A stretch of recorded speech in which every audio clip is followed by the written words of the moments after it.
दोस्तों, आज मैं आपको लेकर चलने वाला हूं एक ऐसे महल की तरफ जहां रात को कोई अकेले जाने की हिम्मत नहीं करता। एक महल जो दिखने में तो सिर्फ एक वीरान हवेली है, लेकिन उसके हर कोने में छुपा है एक ऐसा राज जिसे सुन के आपके रोम रोम खड़े हो जाएंगे। यह कहानी है मालचा महल की, दिल्ली का सबसे श्रापित महल। यह महल 14वीं सदी में फिरोज शाह तुगलक ने बनवाया था और उस समय इसे शिकार घर के रूप में यूज किया जाता था। लेकिन समय के साथ यह महल वीरान हो गया। सबसे बड़ी कहानी शुरू होती है 1985 में, जब इस महल में एक औरत अपने 2 बच्चों के साथ आकर बस गई। वो औरत कोई आम औरत नहीं थी।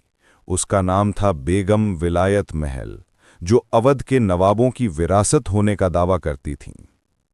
सुना है कि इंदिरा गांधी ने उन्हें ये महल दिया था रहने के लिए, जब उन्होंने अपने विरासत के लिए दिल्ली में आंदोलन शुरू किया था। लेकिन बेगम के लिए ये महल एक घर नहीं, बल्कि एक श्राप बन गया।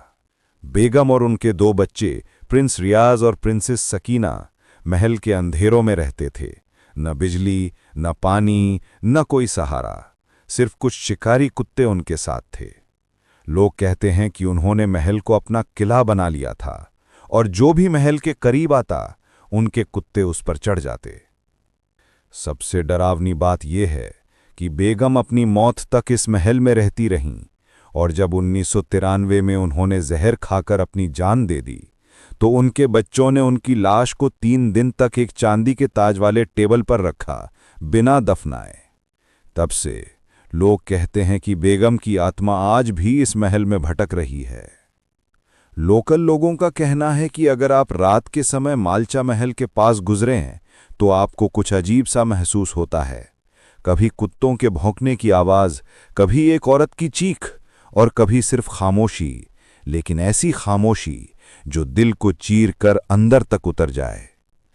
एक सिक्योरिटी गार्ड ने एक बार बताया था कि उसने एक सफ़ेद साया देखकर अपनी होश खो दी थी।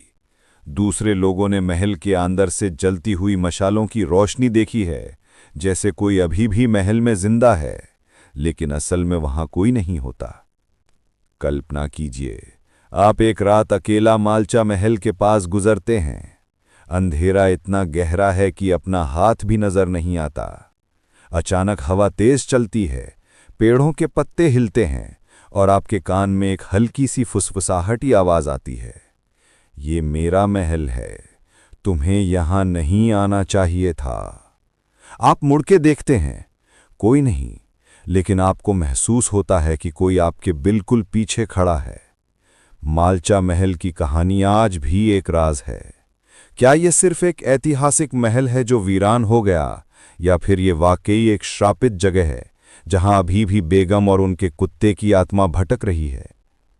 एक बात तो तय है, अगर आप रात के समय मालचा महल के आसपास जाएंगे, तो आप वापस वही इंसान बन के नहीं लौटेंगे जो गए थे, क्योंकि दिल्ली के जंगल में छुपा ये महल आज भी अपने अंदर हजारों राज दबाए बैठा है।